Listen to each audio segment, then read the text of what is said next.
I'll call the evening session of our April 4th meeting to order and welcome everyone who is here in attendance in person and welcome those who are watching us on YouTube. The first order of business we have is chairman announcements, and I was going to give the floor to our newest commissioner, April Stevens, for you to say a few words, if you would. First of all, I just want to thank everybody for coming. I am absolutely honored to be here and to represent Johnston County as a 20-year member of Johnston County. I absolutely love this county and what it stands for, and I'm excited to be a part of the future of the county. So I appreciate all of you being here and appreciate what the future has to hold. All right, thank you. Any comments from any of the board members?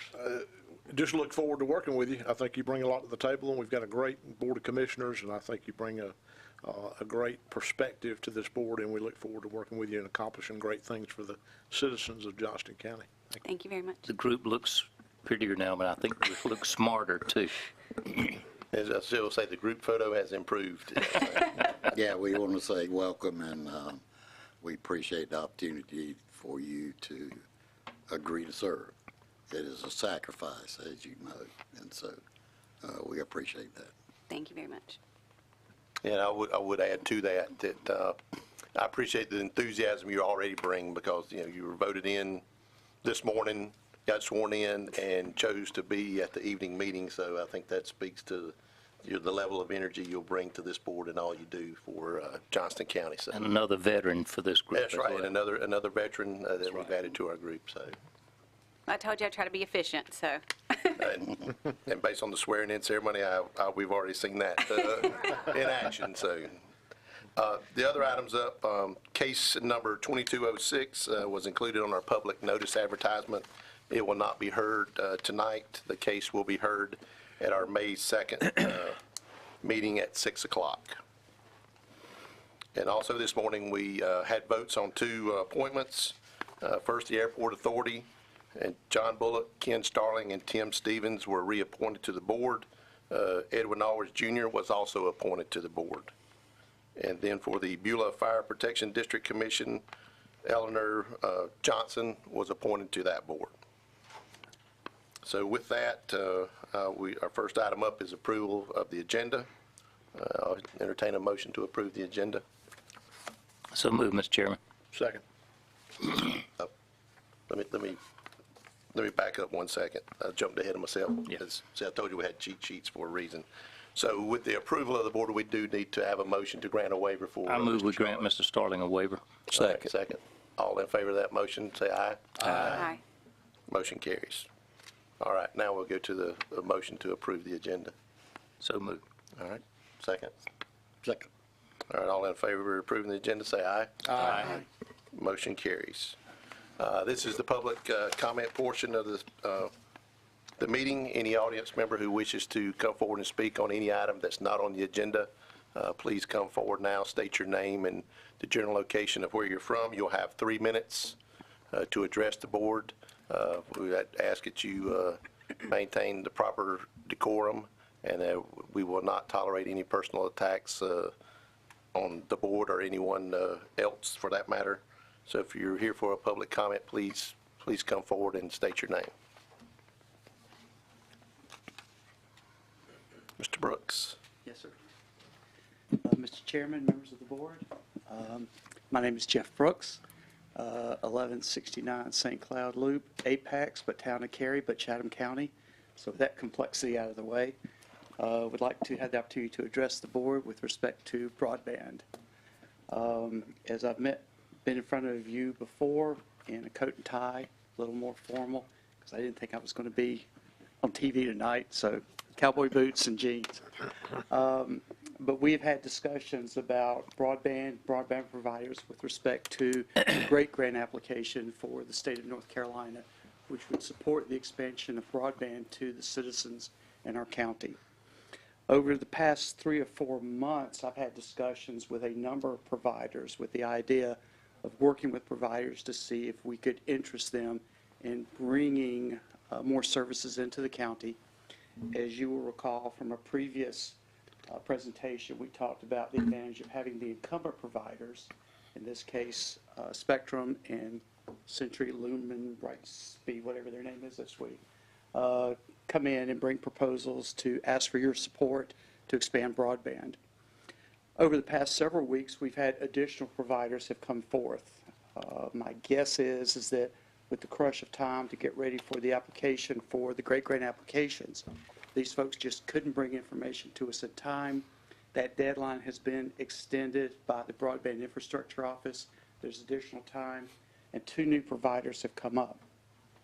So in the 120 seconds I have left, or maybe a little less than that, what I would recommend is that the board consider allowing those providers to come and present their information to them in a similar format as to how the prior service providers came and presented. The 2 providers are Lumos and Conterra. Lumos is formed by a partnership between several broadband providers, including North State Telephone out of High Point. They have substantial investment in the state and have procured private equity financing to build out more locations within the state. They really want to stay within North Carolina. And while they'll be bringing their detailed proposals to you, the way it was outlined to me is they would propose to spend $8.1 million within the county. They would propose to pass about 1,300 unserved homes. They believe that the advantage they bring is that they have a project underway in Wayne County right now.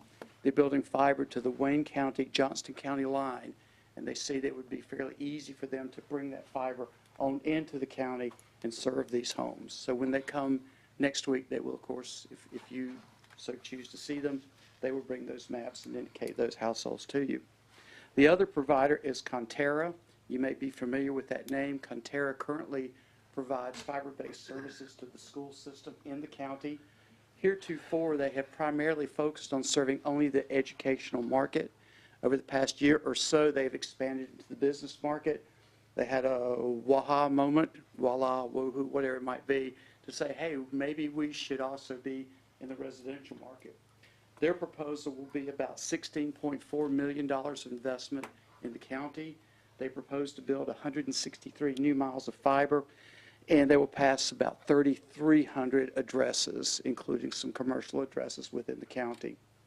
I met with both of these entities last week, about an hour and a half for each of these meetings. They put up pretty maps and screenshots, and it all looked, very nice on the screen.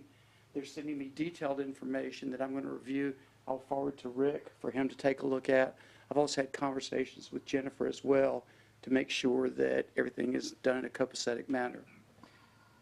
Personally, I believe it makes sense to have 2 more folks respond to you, because if you think about in the past when I've attended some of your meetings, folks will stand up and will say, well, what are you doing about this?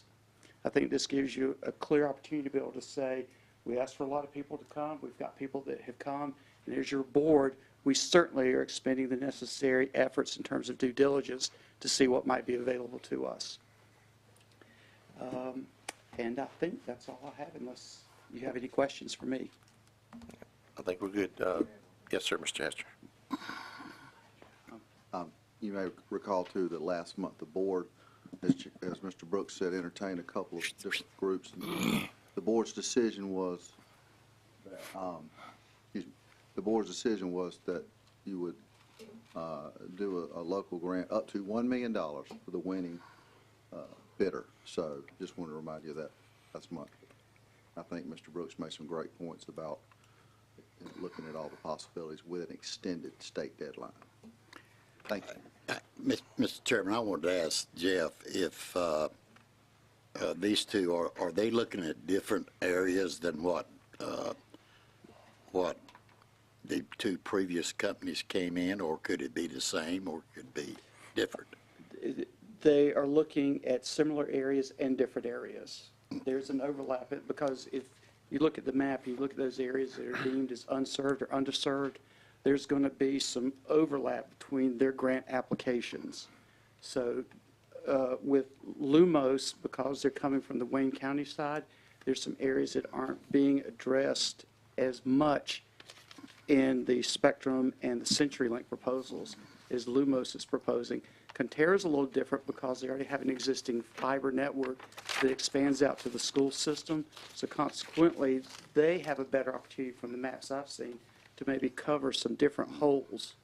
And just because one of these providers wins this next round of grants does not preclude these other providers from coming back in the fall and, applying again for the continuing access to broadband. And again, it'd be up to the state to award the grant. That's not on there. Only thing we do is allow them. Yes, sir. And Jennifer and I talked about this, the fact that in some counties, they're actually signing these memorandums of understanding with a provider, submitting that to the state and saying, look, because we have an agreement, that should give us preference in winning a contract in that county.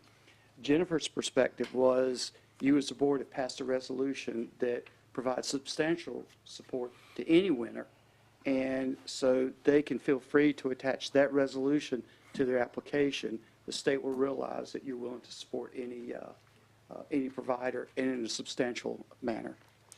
Thank you, sir. Mr. Chairman, I don't see a downside to this. I think we ought to do it. Yeah, I was just going to make sure staff coordinates with the two companies mentioned to, if they're coming to make a presentation, obviously they need to make that sooner rather than later with the deadline for submittal, so, Yeah. Any more questions? thank you. Thank you. Thank you. All right, anyone else here for public comment?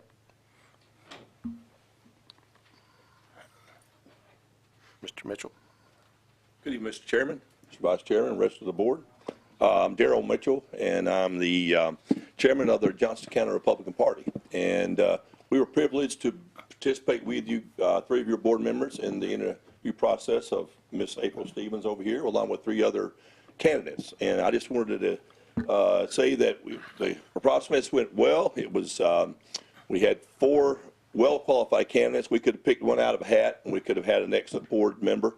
But we chose Ms. Stevens to be that nominee on the fall November ballot, to be the Republican nominee. And we're proud to submit that and to the Board of Elections and on her behalf to be the nominee for the Republican Party to go against the Democrat nominee as well on the ballot in November. So any questions for me? It was a good, smooth process. It was a tough decision, but we made a right decision. So, Okay. I would just say thank you and your board for the cooperation and the coordination that we went through for the interviews. But again, very smooth thank you. process, I thought. And two of my other board members also participated with me. Any questions for me? No, I think you have some of your board members here, Yeah, so make sure you introduce. My Vice Chair, Max Rayner, over here. At-large member Eddie Helm over here. And Mr. Ed Perry here. And Mr. Brian Barefoot, and General Counsel Marshall over here. So we got several other board members that are not here tonight, but we appreciate the opportunity to participate in the process, and we congratulate Ms. Stevens again. She's a loyal Johnston County resident and a loyal Republican, and so we appreciate that. Right. Thank you so much. And Thank she's got a you red so dress on too, which Yeah, bonus. duly noted, duly noted. Well, no, the elephant. Yeah, We coordinated that, so. right, yeah. All right, thank you. Thank you. Yes, sir. Anyone else here for public comment? I did want to recognize we had an email from Shannon Peterson today regarding Senate Bill 437 as it relates to local governments and impact fees. And again, his message was basically that he thought that would be something that would be useful to Johnston County, but did want to recognize his email that he had sent in earlier today. And Ms. Woodard, any other? Okay. So next up, we're going to move to our public hearings and rezonings and conditional use requests. First up, we have case 2205. So I will call that hearing, open that hearing. And Mr. Preston, Newton, would you update us? Yes, sir. Mr. Chairman, Commissioners, case 22-05 this evening involves a rezoning request of 3.81 acres located at 1275 Old Country Store, or Country Store Road, rather, in Pine Level Township, from agriculture, residential, and general business. This is a split zone parcel to general business, bringing it into a more uniform district. Owner is Country Store Road Trust. with Mike Smith, trustee. Applicant is Todd Garganis. Utilities and services provided by Pine Level Fire District and Rescue. Property is bounded by parcels zoned AR and general business, used from vacant land, farmland, to a multitude of commercial uses, including a convenience store, gas station, what was the former Kim station, which is now relocated their operation to NC 50, just outside between Benson and McGee's Crossroads, in addition to a few other businesses. Traffic along Country Store Road, traffic counts are not available, and it does not appear on our comprehensive transportation plan as needing improvement. Land use plan does designate this area primary growth area. Be glad to answer any questions you may have at this time. Any questions for Mr. Newton? All right, if not, I'll call the applicant to come forward and share any information you feel relevant. Good evening. My name's Todd Garganis. I stay on Brownsville Road. This property is agricultural residential, and I'd like to have it rezoned to general business. I've had some inquiries out of Wake County, people looking warehouse space for storage, and I had even contemplated doing mini storage. And that's the reason I've had some inquiries, and that's the reason I want to get it rezoned. So I would have some flexibility on the property. All right, any questions? All right, anyone else? Thank you. Thank you. Anyone else here to add any public comments for this case? If not, I'll close the public discussion portion of the hearing and call for Mr. Newton to summarize and present the planning board's recommendations. Yes, sir. Planning board does recommend approval of the case 22-05, and it's rezoning from agricultural, residential, and general business to a uniform general business, and offers for your consideration a resolution, statement of consistency. Any questions for Mr. Newton? If not, I'll close the public hearing and turn it over to the board for their recommendation. Mr. Chairman, I move to adopt the statement of consistency resolution as presented in the agenda packet and approve the rezoning request for case 22-05. All right, do I hear a second? Second. All right, we have a motion and a second. Any other discussion? If not, all in favor of the motion, say aye. Aye. Any opposed? Motion carries. All right, thank you. And so, before you begin the next two cases, I was going to say I'm going to ask to be recused. My employer, Withers Ravenel, is working on both these cases, and I was going to ask to be recused for any potential or perception of conflict of interest. So. Mr. Chairman, thank you. I would also like to be recused on the next two cases. On the present case, I do not have any direct financial interest, but I did in the past, but I no longer have any personal financial interest, although I do have interest in my son making a living in that company and feeding my grandchildren.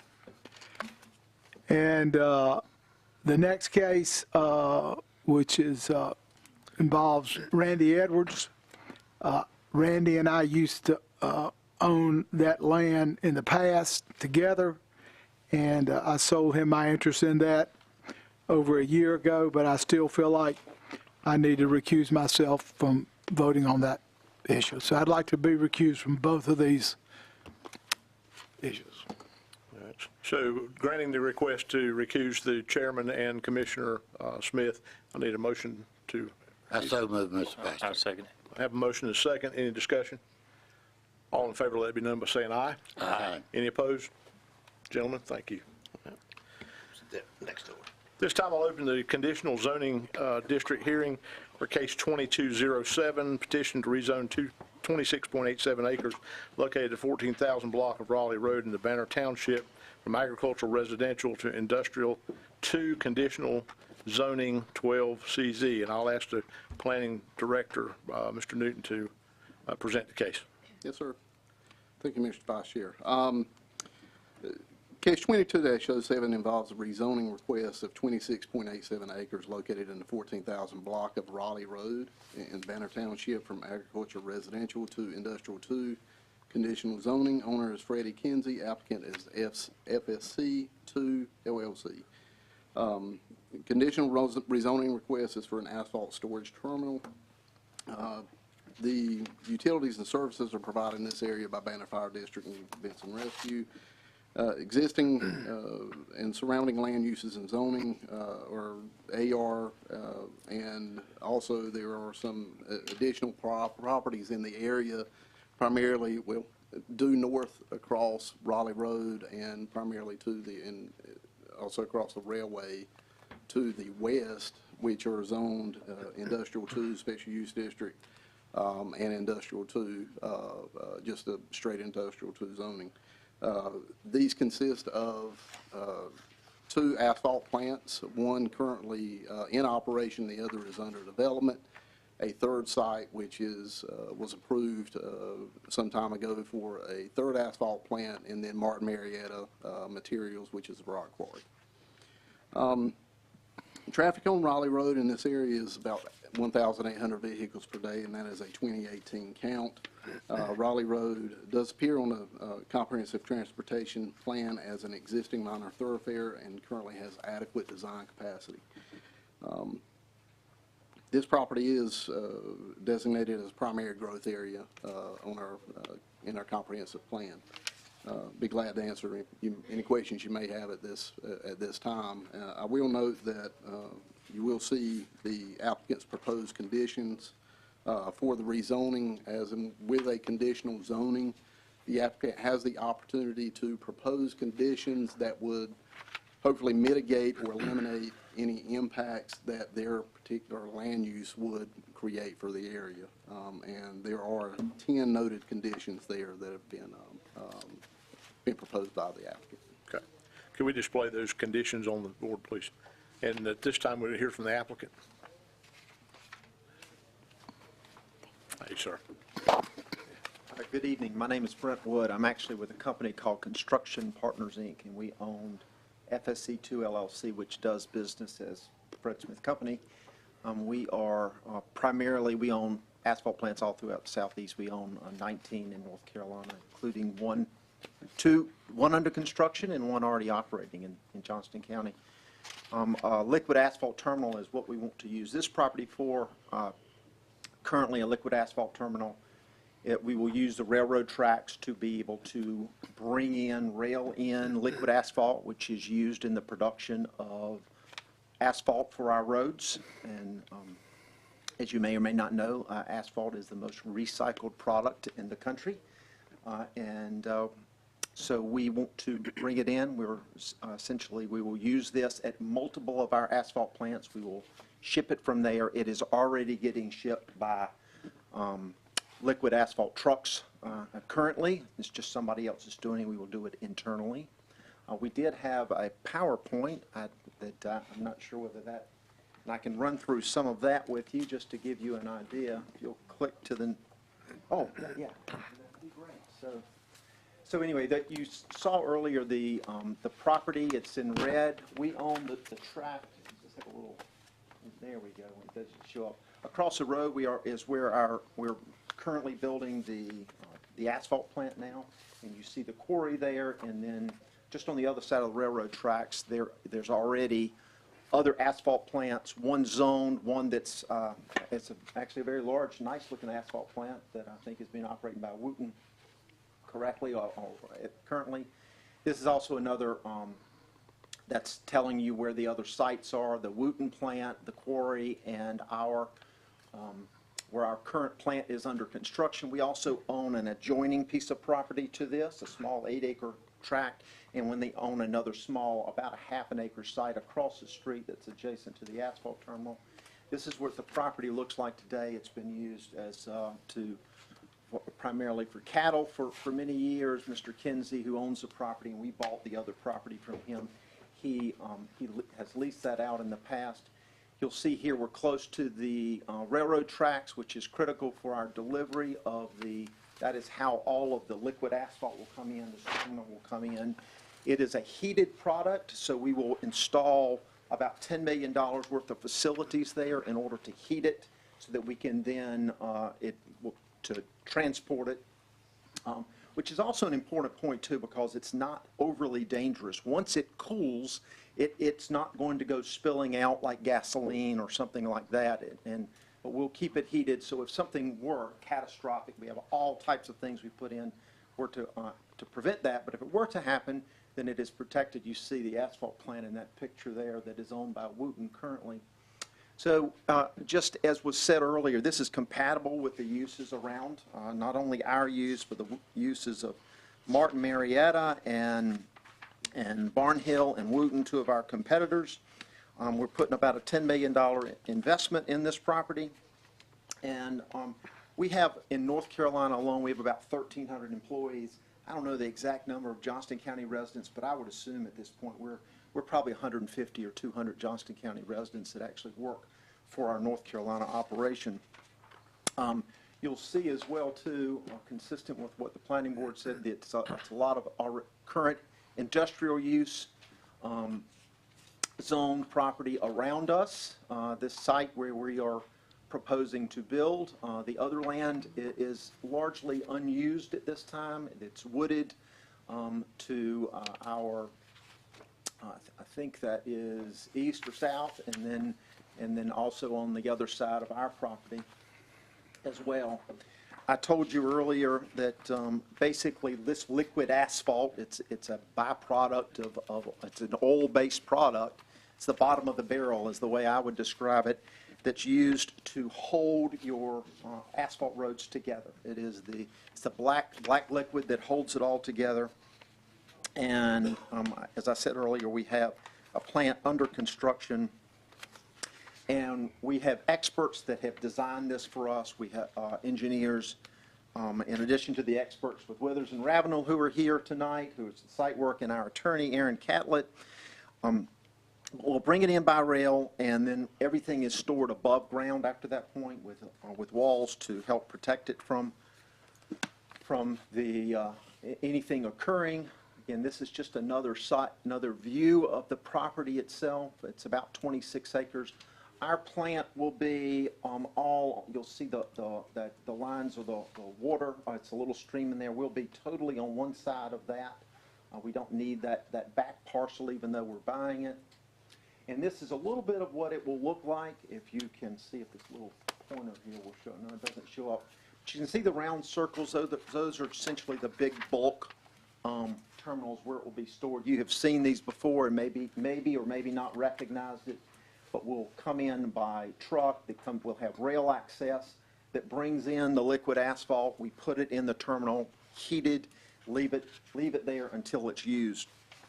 And again, primarily for our own use. Here's a better picture to give you an idea of what, a concept. We're going through a couple of different concepts of what it looked like, but this is a current one where we would build a couple of different storage tanks, maybe more later. We don't currently need that many. And the proposed conditions are the same conditions that you had it before. We were unanimously approved by the planning board. And those are all the things that I wanted to share with you. I'll be glad to answer any additional questions about this. We consider Johnston County one of our homes, and we hope that you will approve our request this evening. Okay, thank you. Any questions from the board? Yes, sir. Go ahead. Item number 2, where it appears that conditions were changed to 24 hours a day, 7 days a week, and I heard you say, or I read, I think, in the minutes of the planning board where it said to be rare activity at night. That's correct. Okay. My question, and you mentioned some of your competitors out there, and with some of the recent rezoning,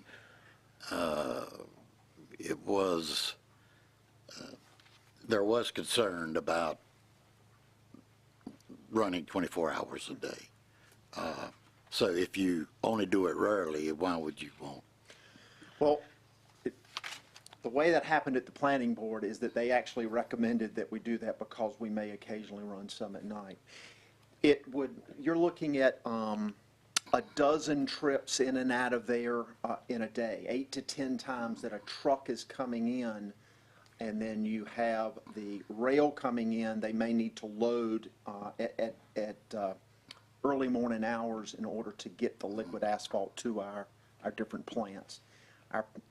You're looking at about a 3-hour radius of driving radius of where we would want to take the liquid asphalt. We have plants as far east as Kitty Hawk. We have the only plant on the Outer Banks, but then we're also as far west as Albemarle, North Carolina, almost near Charlotte. We won't take it to the far extreme, but we would at least probably try to get to everything on our East Coast side. The reason I asked the question is, the current zoning is agricultural residential. And so even with yourself and the other companies out there, I'm concerned about the 24 hours. I'm concerned because the others around also have big trucks hauling stuff in a very narrow road there. So, maybe the 24 hours is okay, but, unless there's a really good reason, I can't see that. Well, operationally, when you compare what we're doing at the terminal and you compare the 3 asphalt plants that's already been improved in that area, the likelihood of us having much activity at the night is, I'm going to venture a guess, 10 or 15% of what you'll see with the asphalt plants, whether it's ours or whether it's Wooten's. That's in large part because you don't want to be clogging your roads up trying to lay asphalt during the daytime. So we are often, from an asphalt production point of view, we are asked to often lay asphalt at night. When that occurs, you can see a large volume of trucks coming through there. The plant itself won't make much noise, the terminal plant, and neither does the asphalt plants, whether it's ours or Wooten's or Barnhill's.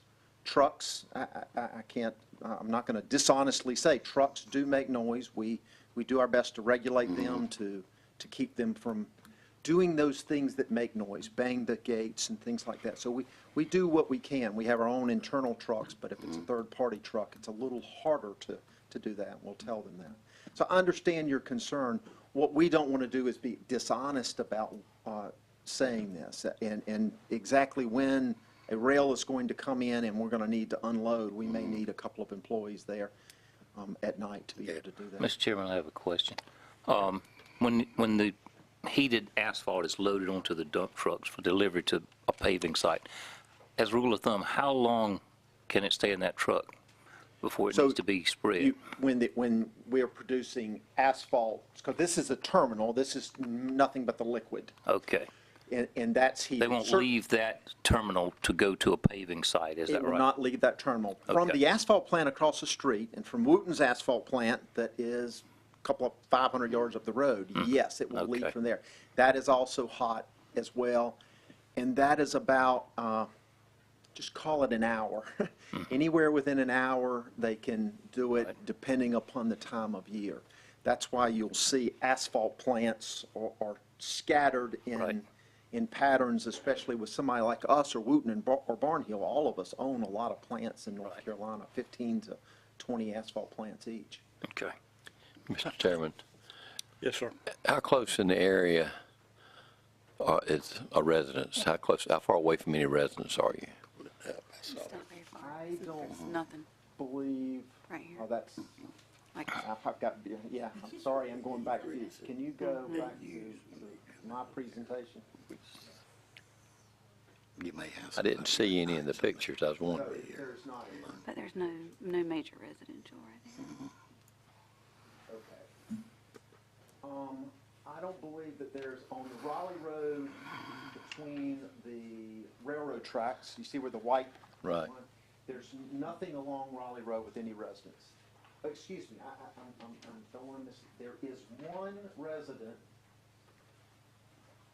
See where it says I-2 SUD, where our plant is, right below there, behind our parcel, there's a pink sort of triangle with a, I don't know what shape that is. It's not that one right there. There there. It's a rental property. Other than that, there's not anything else on Raleigh Road that I'm aware of. There's a business on the corner of 301. Everything else is uninhabited unless, I rode by there today and it hasn't changed in 5 or 6 years. And then clearly there's nothing where the 2 plants are. There's nothing behind us. That residential agriculture, which is actually in the Benson ETJ, right there. And then the agricultural residential, that the tract that goes all the way to 301 is uninhabited as well. So there's 2 asphalt plants, a quarry, and you want to put your terminal. This terminal will supply your competitors as well as you.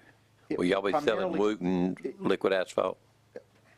They have not asked us. Is it possible that we would? That's not really the business we're in, but I also wouldn't want to mislead you and say we'd never sell it to anybody else. It's certainly possible we would. That's not the purpose of this business. It's simply to service your own plants? Primarily, that's what it is. Okay. Because I don't know, and because zoning stays with the property, asphalt plants, are they normally used for 30 years, 40 years, or is it depending upon the volume of work in the specific location? Asphalt plants can be mobile, and they can move. As an example, that it is a mobile asphalt plant that you have seen that Wooten has put up on I-40. That's movable. Some of the plant that Wooten has that's close to us now, I don't think is a permanent plant. It was not there when we had our property rezoned. The trailer plant. Yeah. Yeah. So they do move, but you can build them permanent. You can take a mobile one and you put it in there for a number of years. I think technically the plant we're putting up is mobile. They take it down, they just put it up. But it's not easily to move it is. It's $500,000 to move it, so you don't do it just for fun. You do it for a specific purpose. Yes, sir. I have other comments. So basically, what we're talking about here is a liquid asphalt storage area. We have the heat devices for melting it and getting it pliable, and then the storage for the asphalt, the pumps to load your trucks. That's exactly right. So we're not talking about asphalt. We're not talking about pump it off of the rail into tankers. Into tankers, Right. and from tankers It'll go to your plant. to trucks that will take it to the trucks, and there are storage facilities at the different asphalt plants.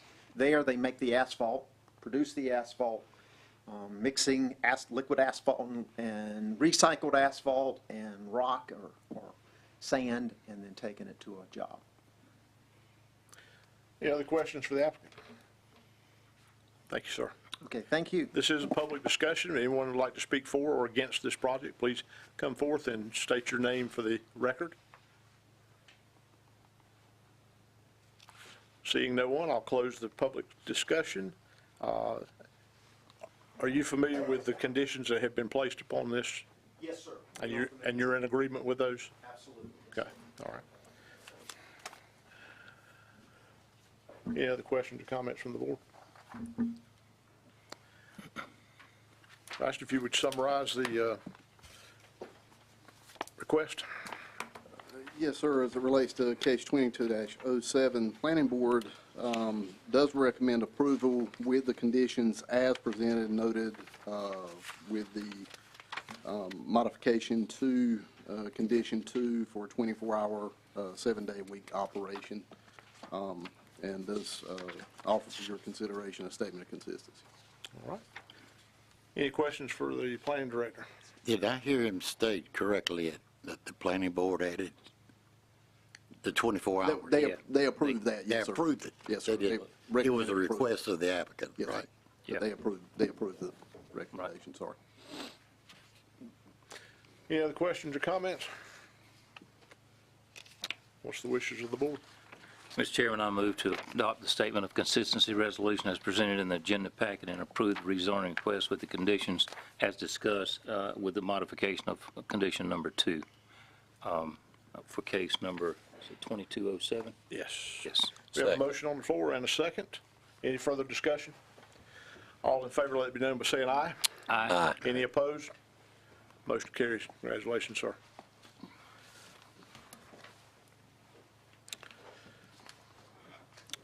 This time I'd ask the, open the rezoning hearing for case number 2208. I'll ask the planning director to present the case in the background, please. Yes, sir. Case 22-08 is a zoning map amendment involving 8 parcels at Stotts Mill Road in Wilders, or on Stotts Mill Road in Wilders Township from, and basically their map amendment is to remove these 8 parcels from the environmentally sensitive area overlay district. Owners are Francis K. Henderson and Randy L. Edwards, and the applicant is RBV 231 LLC. So once again, this request is to remove the environmentally sensitive area overlay from subject parcels. I provided for you in the staff report or the fact sheet essentially a brief narrative of the intent, purpose, and intent of the ESA, and it's essentially we've created this to protect certain environmentally sensitive water features here in the county. And the one impacted, most impacted, or closely impacted by this in this area is a Little River. So I think what you'll see, well, the implications of an ESA is really twofold with regard to the development of any property in the ESA. First, if you manage your stormwater through limiting the impervious area of that development, which is an option under our stormwater management ordinance, it does limit that. It changes your limitation from 15% to 12%.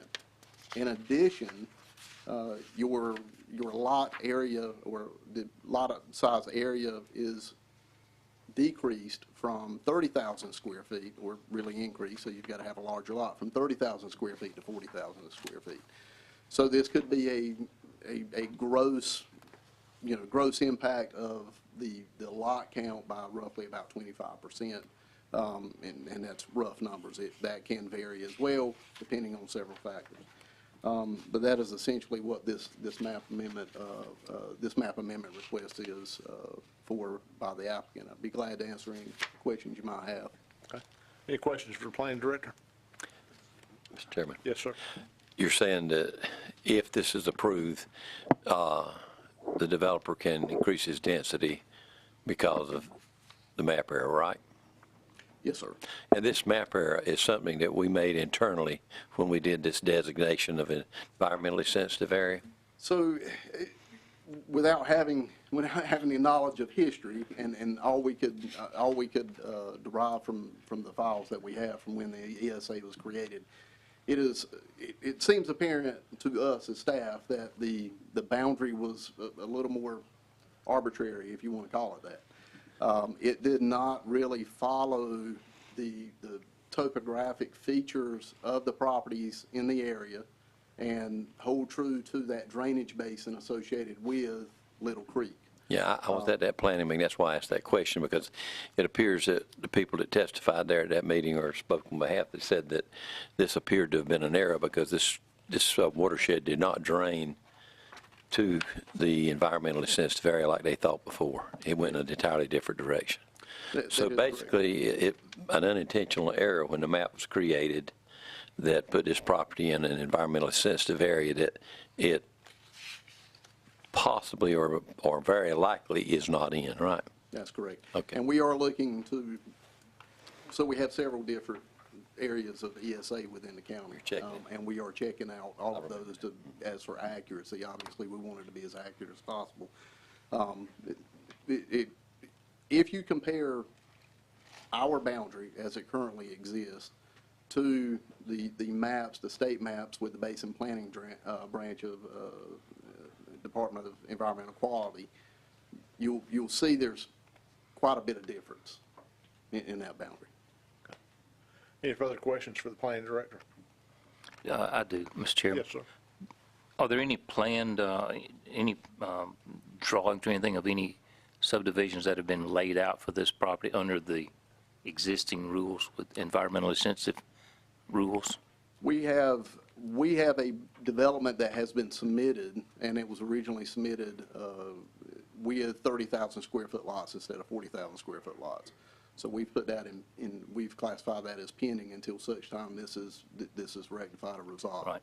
But we do not have, we have an active file, yes, sir. Okay. Any other questions? We'll hear from the applicant. Hi, sir. Come forward and state your name for the record, please. Good evening. My name is Brad Hart, and I'm with Withers Ravenel Incorporated, 115 McKeenan Drive, Cary, North Carolina. And I'm a professional engineer and senior project manager with Withers Ravenel.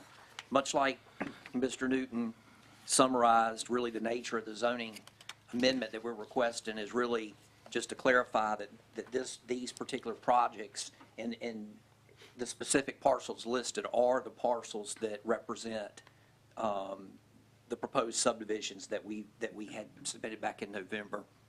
Really just to clarify that they should not be in the ES district. You know, the county's code, defines the ES district, excuse me, as being applicable to the drainage basins of Swift Creek, White Oak Creek, and Little Creek, and the entirety of these parcels drain into Buffalo Creek, which, and then, Public Utilities and Chandra Farmer, she also, sent us an email and clarified that areas tributary to Buffalo Creek should not be in the ES, and we have provided drainage area boundary maps to that nature. So, in a nutshell, that's it. We're just trying to clarify that hopefully we can move forward with our subdivision projects, with the non-ES district. Okay. How many landowners are involved in? It's two. Okay. And there's one landowner that, of the parcels in red, the ones on the north side of Stotts Mill Road are Henderson, and on the south side are Edwards. Yeah, okay. Any other questions from the board for Mr. Hart? You indicated that you have done the actual survey, actual topographical surveys, and determined that the watershed is to Buffalo Creek and not the Little River. Right. Well, as far as, we didn't go onto other people's property across Wendell Road and survey it, but it's really clear that the, but if you look at the GI, like even maps produced by the state. Maps, yeah. And the LiDAR topo is really pretty accurate, and along the outer edges of the overlay district shown in the GIS system, in some places they're off by a few thousand feet. So it's it's almost like they're just sort of drawn as a blob, this area of town, and if you're anywhere near the outer edges, there's a lot of inaccuracy there. Okay. Any other questions? This is a public hearing. If anyone would like to speak for or against, thank you, Mr. Hart. Thank you. Speak for or against this particular case, please come forth and state your name for the record. Yes, ma'am. Come right on up. Just please state your name for the record, please. And general vicinity of where you live. Sure. Good afternoon, Mr. Vice Chairman and members of the board. My name is Kelly Allen, and I live on Stotts Mill Road, and I'm in that area up there. So, developer is requesting to remove these parcels west of Wendell Boulevard from this environmentally sensitive district to build a subdivision. So we're concerned that there's not enough due diligence that's gone into the decision to remove these parcels. There was a reason they were included in this environmentally sensitive district, and it was important enough to be included in the Wake Johnston Collaborative Local Watershed Plan that was done in 2013. And under Section 3.2 of this plan, under Johnston County, it states that the ESD located along the Little River, which limits development in the floodplain in general and limits development of impervious surfaces. So I'm not quite sure what all that means, but to me, it being in this plan, it's something that's important. I feel that a comprehensive study should be done to determine if these parcels or any other parcels that are coming up for development are or are not in a sensitive area of our watersheds. We don't know what we don't know. We say that's an error, but we don't know for sure that it's an error. And we want to be watchful of our watersheds in the area. Subdivisions are going up everywhere. It is a crazy time for housing right now. But in this frenzy, we need to be intentional and focused on how and where we place houses and the infrastructure that supports them. Once it's done, we can't undo it. And I would just leave you with that. Thank you very much. Thank you, Ms. Allen. Anyone else would like to speak for or against this? All right. Seeing none, then I'll ask the planning director to come back and summarize and present the recommendations of the planning board.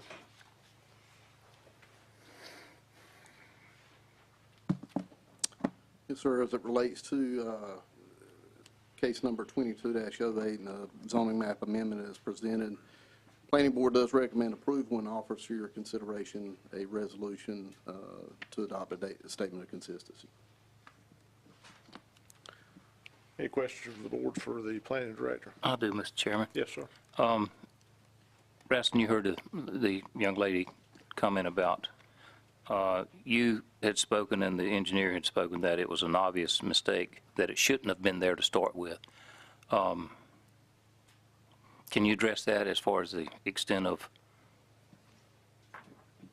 investigation, or how sure are you that it's in fact a mistake and it shouldn't be in there? So let me clarify. I said it appears to be an error. I do not know for sure because there's not enough historical data for when the ESA was created, or the ESD was created, to make it obvious to me that of what the intent was and why that boundary is exactly the way it is. But if you look at the topo of the property, the existing topo, and the drainage basin from other sources being what's known as the HUC maps in the drainage basin or basin drainage unit with Department of Environmental Quality, it's extremely inconsistent. So I haven't seen the 2013 plan, watershed plan, combined watershed plan with Wake and Johnston County. And our Public Utilities Department has reviewed this and studied this and had discussions with the applicant previous as well, and did not seem to raise any concerns. All right. And this exercise we're doing now has nothing to do with any subdivision. It just has to do with changing this map nomenclature. Yes, sir. And as it stands right now, they could develop a subdivision, but it'd be limited to the 40,000 square feet. Yes, sir. Okay. And once again, the impact of that versus in the ESA, 30,000 square foot lots versus outside of the ESA, or inside the ESA, 40,000 square foot lots. Outside of the ESA would be 30,000 square foot lots. Your net difference there, or gross difference, would be roughly 25% reduction in number of lots if it remains in the ESA. Okay. Any other questions for the planning director? There's a good-sized pond on this property, isn't there? Yes, sir. On one of these tracks, yeah. Okay. I'm sorry, Mr. Chairman, I don't have That's any. all right. That's all right. Anyone else? All right. What would be the wishes of the board?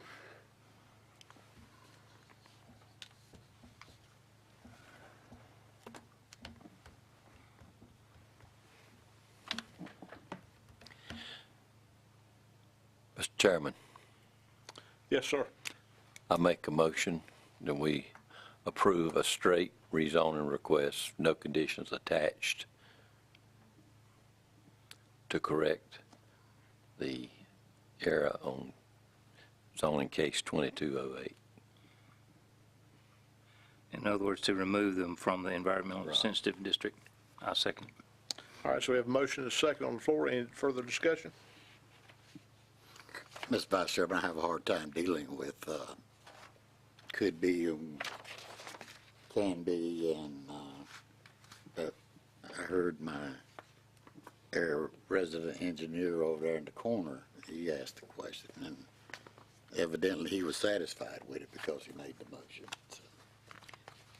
It's very consistent with the state maps and the HUD maps. It would be very, very, very unusual for all those maps to be incorrect. When you look at the topographical survey of a general area and it shows that it's not draining anywhere near that area. It's draining in an entirely different direction to an entirely different watershed. That's all you really can conclude when you look at it. We have a motion and a second. Any further discussion? If not, all in favor, let it be known by saying aye. Aye. Aye. Any opposed? Motion carries. Thank you, sir. You want to get them? They're coming.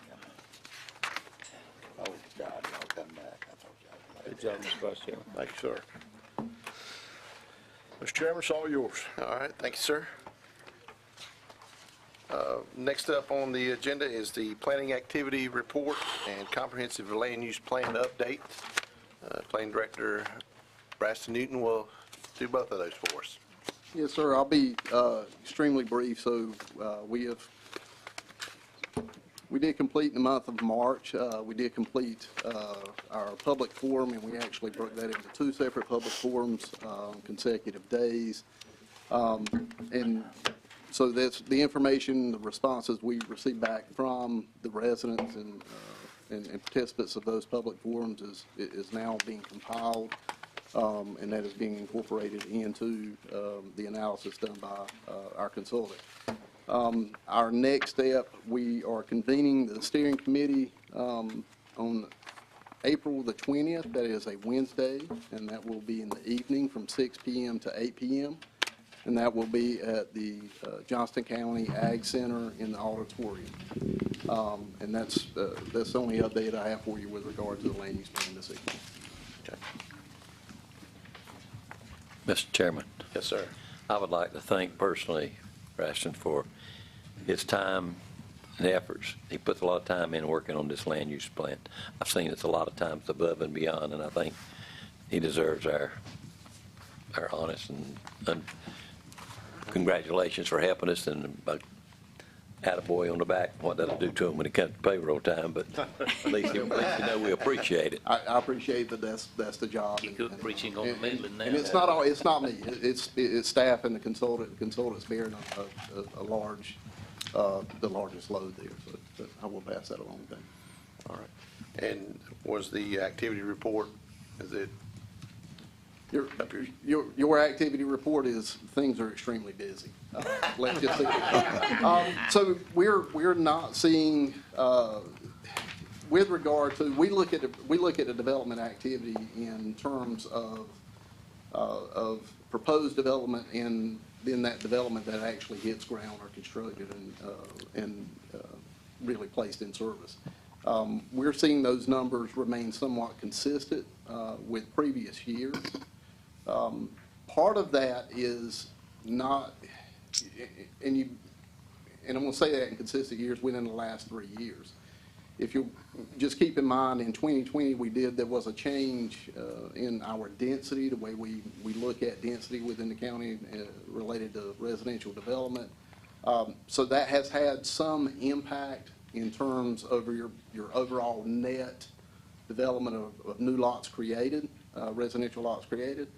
However, when you look at the total lots, we're still remaining about the same.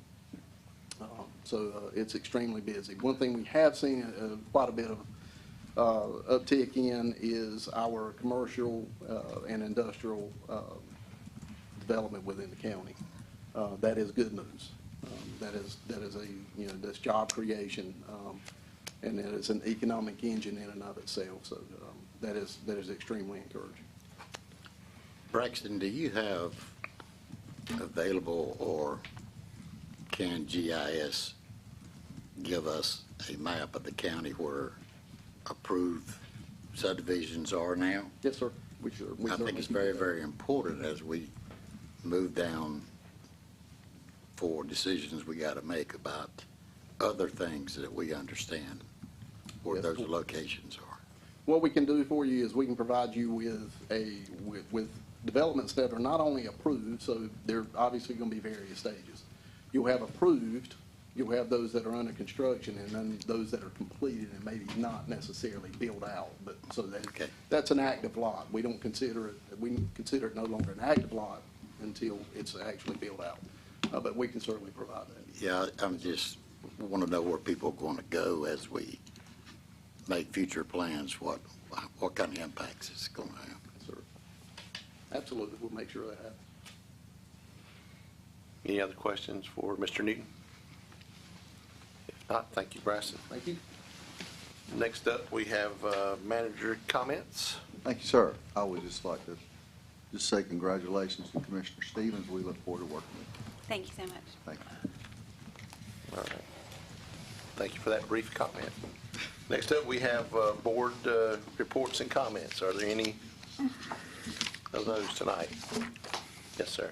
Yeah, I wanted to remind everybody, next week, Wednesday of next week is the culmination of the youth livestock programmatic activity near the landfill, what am I trying, livestock center? Rena. Yes, they have a meal out there, but if you haven't attended one of those things, it's, you might want to think about it. All right, thank you. They do a great job at the youth livestock. Hearing no other comments, let me make sure I'm not jumping ahead of myself, but do I hear a motion to adjourn? So moved. Second. All right, we have a motion and a second. All in favor, say aye. Aye. See you next time.